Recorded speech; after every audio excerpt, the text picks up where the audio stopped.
Professor A G George, നോക്കൂ, ഇതാണിപ്പോൾ കോൺഗ്രസ് പാർട്ടിയുടെ അവസ്ഥ. താങ്കൾ കോൺഗ്രസിനെ സ്നേഹിക്കുന്ന ഒരാളാണെന്ന് എനിക്കറിയാം. പക്ഷേ ഈ സ്നേഹിക്കുന്നത് കൊണ്ട് ഇപ്പോൾ എന്താണ് കാര്യമെന്ന് പ്രതീക്ഷിക്കുന്നവർക്ക് പരാതികൾ, സ്ത്രീകളുടെ ഒട്ടേറെ പരാതികൾ. ഇപ്പോൾ ശ്രീ ജേക്കബ് ജോർജ് വെളിപ്പെടുത്തിയ ഒരു കാര്യമുണ്ട്.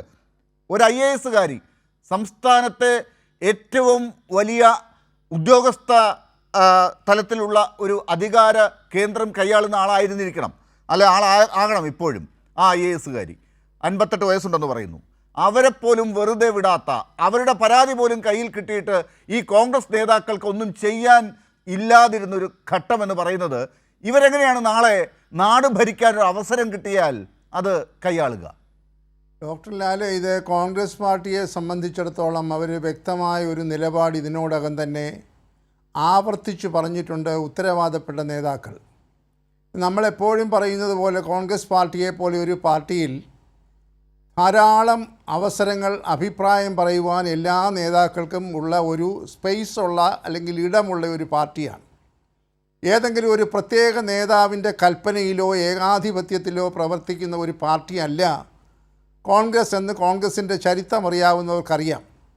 അതുകൊണ്ട് കോൺഗ്രസ്സിലെ സീനിയർ ആയാലും ജൂനിയർ ആയാലും ഏതെങ്കിലും ഒരാൾ സാധാരണ നേതാക്കൾ അല്ലെങ്കിൽ ഉത്തരവാദപ്പെട്ട സ്ഥാനങ്ങളിൽ ഇരിക്കുന്നവർ പറയുന്നതിൽ നിന്ന് വ്യത്യസ്തമായ ഒരു അഭിപ്രായം പറഞ്ഞാൽ ആകാശം ഇടിഞ്ഞു വീഴുമെന്നൊന്നും കോൺഗ്രസ് പാർട്ടിക്ക് ഭയമില്ല. അല്ല, അതൊക്കെ പഴയ കഥയാണ്. സുധാകരൻ KPCCയുടെ അധ്യക്ഷനായി വന്ന ശേഷം ഇതൊരു സെമി കേഡർ സംവിധാനത്തിലേക്ക് പോവുകയും താങ്കൾ നേരത്തെ പറഞ്ഞൊരു ലൂസ് സംവിധാനം ഇവിടെ ഉണ്ടായിരുന്നെങ്കിൽ അങ്ങനെ ആർക്കും എന്തും പറയാൻ അവസരം ഇല്ല എന്ന് അവർ ആദ്യമൊക്കെ തെളിയിക്കുകയും ചെയ്തതാണ്. ആ രീതിയിൽ പറഞ്ഞു പോയതാണ്. പിന്നെ ഇത് താങ്കൾ ഒരു പഴയ കഥയാണ് പറയുന്നത്.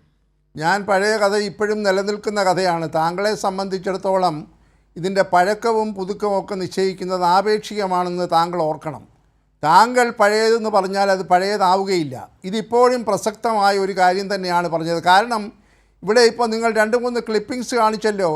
ആ ക്ലിപ്പിങ്സ് കാണിച്ചതിൻ്റെ പശ്ചാത്തലത്തിലാണ് ഞാൻ പറഞ്ഞത് ഉത്തരവാദപ്പെട്ട സ്ഥാനങ്ങളിലിരിക്കുന്ന കോൺഗ്രസ്സുകാർ ഏതെങ്കിലും ഇതുപോലെയുള്ള വിവാദ പ്രശ്നങ്ങൾ ഉണ്ടാകുമ്പോൾ വ്യത്യസ്ത സ്വരത്തിൽ സംസാരിക്കുക എന്ന് പറയുന്നത് ഒരു സാധാരണ കാര്യമെന്ന് മാത്രമാണ് ഞാൻ പറയാൻ ശ്രമിക്കുന്നത്. അതിന് പഴക്കമോ പുതുക്കമോ എന്നൊന്നും പറഞ്ഞ് അങ്ങ് മുദ്ര കുത്തിയിടേണ്ട ആവശ്യമില്ല. ഇത് ഏത് കാര്യത്തെക്കുറിച്ചാണ് താങ്കൾ ഈ വ്യത്യസ്ത സ്വരത്തിൽ സംസാരിക്കുന്നത്? ഒരു സ്ത്രീയെ, ഒരു അതിജീവിതയെ പീഡിപ്പിച്ചിട്ട് ആ പരാതികൾ വന്നിട്ട് ആ പരാതികൾ കൈയും കെട്ടി നോക്കിയിരുന്ന ഒരു നിലപാടും എടുക്കാൻ പറ്റാതെ, നടപടിയെടുക്കാൻ പറ്റാതെ അയാളെ MLA ആയി തുടർന്നതിന് ശേഷം പിന്നീട് അടുത്ത ഘട്ടങ്ങളിലേക്ക് പോകാൻ വരെ അനുവദിച്ച് സസ്പെൻഡ് ചെയ്യാൻ തന്നെ ഏത് രീതിയിലാണ് സസ്പെൻഡ് ചെയ്യേണ്ടതെന്നുള്ളതിനെക്കുറിച്ച് അറിയില്ല, പുറത്താക്കണമെന്നറിയില്ല. അതിനുശേഷം ഈ സൈബർ വിങ്ങിനെ ഉപയോഗിച്ച് ഈ പരാതിക്കാരിയെ അധിക്ഷേപിക്കുന്ന അവസ്ഥ, PR ടീമിലെ മറ്റംഗങ്ങളെ ഉപയോഗിച്ച് ചാനലുകളിലും മറ്റ് സമൂഹ മാധ്യമങ്ങളിലൂടെയും ഒക്കെ തെറി പറയുന്ന അവസ്ഥ, അതിൽ ചിലരൊക്കെ ഇപ്പോൾ അകത്താകുന്ന അവസ്ഥ ഉണ്ടായിട്ടുണ്ട്. എന്നാലും ഇതൊക്കെ ചെയ്യുന്ന ആളുകളെക്കുറിച്ചാണോ, ഈ കാര്യത്തെക്കുറിച്ചാണോ താങ്കൾ വ്യത്യസ്ത അഭിപ്രായമുള്ള പാർട്ടി എന്ന് പറയുന്നത്?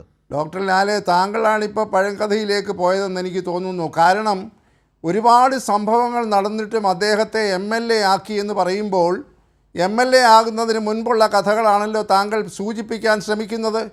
ഞാനൊന്ന് വളരെ സാധാരണ ഒരു ചോദ്യം, കേവലമായ ചോദ്യം ചോദിക്കട്ടെ.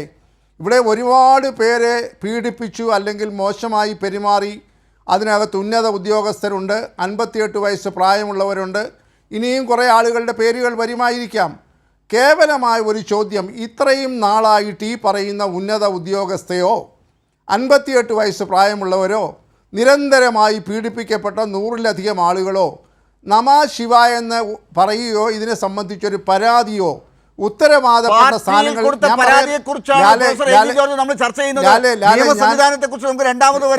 ഇവിടെ പാർട്ടിയെ വിശ്വസിക്കുന്ന, പാർട്ടിയെ സ്നേഹിക്കുന്ന ആളുകൾ ആ പാർട്ടിയുടെ അധ്യക്ഷനും പ്രതിപക്ഷ നേതാവിനും ഒക്കെ കൊടുത്ത പരാതികളെക്കുറിച്ചാണ് നമ്മൾ പറയുന്നത്.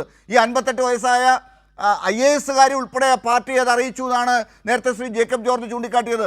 അതുപോലെ പാർട്ടി നേതാക്കന്മാരുടെ ഉന്നത സ്ഥാനങ്ങളിൽ ഇരുന്നിട്ടുള്ള ആളുകളുടെ പെൺമക്കളെ ആ രീതിയിൽ കണ്ട് മുന്നോട്ട് പോയ ആളാണ് രാഹുൽ മാങ്കൂട്ടത്തിൽ. ആ പരാതി പോലും വേണ്ട രീതിയിൽ എടുത്തില്ല എന്ന് പറയുമ്പോൾ എന്താണ് സാർ താങ്കൾ ഈ പറയുന്നത്? അല്ല ഡോക്ടർ ലാലെ, താങ്കളോട് ഞാൻ പറയുന്നത്, ഈ പരാതികളൊക്കെ താങ്കൾ പറയുന്നതെല്ലാം വാദത്തിന് വേണ്ടി സമ്മതിച്ചാൽ തന്നെ അങ്ങേക്ക് നന്നായിട്ട് ഈ രാജ്യത്തൊരു നീതിന്യായ വ്യവസ്ഥയുണ്ട്, ഒരു പോലീസുണ്ട്, ഇതുപോലെയുള്ള പീഡനങ്ങളോ അക്രമങ്ങളോ എതിർ സെക്സിലുള്ള അല്ലെങ്കിൽ എതിർ ജെൻഡറിലുള്ള ആളുകളുടെ നേരെ ഉണ്ടായിക്കഴിഞ്ഞാൽ സ്വാഭാവികമായി ഒരു സാമാന്യ ബുദ്ധി അനുസരിച്ച് ആ തരം പീഡനങ്ങൾക്ക് വിധേയമായിട്ടുള്ള ആളുകൾ ആരെയാണ് സമീപിക്കേണ്ടത്? അവർ അപ്പോൾ ഇവിടെ സംസ്ഥാന സർക്കാരും പോലീസും മാത്രം മതി എന്നാണോ താങ്കൾ പറയുന്നത്? ഈ പ്രതിപക്ഷം ഇവിടെ വേണ്ട, അവരോട് ആരും ഒന്നും പറയും വേണ്ട, അവരെ സ്നേഹിക്കുന്ന, അവർ അധികാരത്തിൽ വന്നാൽ ഇത്തരം കാര്യങ്ങളെ മുന്നോട്ട് കൊണ്ടുപോകാൻ ശ്രമിക്കുന്നവരോട് അവരുടെ അണികൾക്കോ അവരുടെ നേതാക്കളുടെ മക്കൾക്കോ എന്തെങ്കിലും സംഭവിച്ചാൽ അവരും പോയി ഇപ്പോൾ ഇന്നത്തെ അവസ്ഥയിലാണെങ്കിൽ പിണറായി വിജയനോട് പറഞ്ഞാൽ മതി എന്നാണോ താങ്കൾ പറഞ്ഞു വരുന്നത്?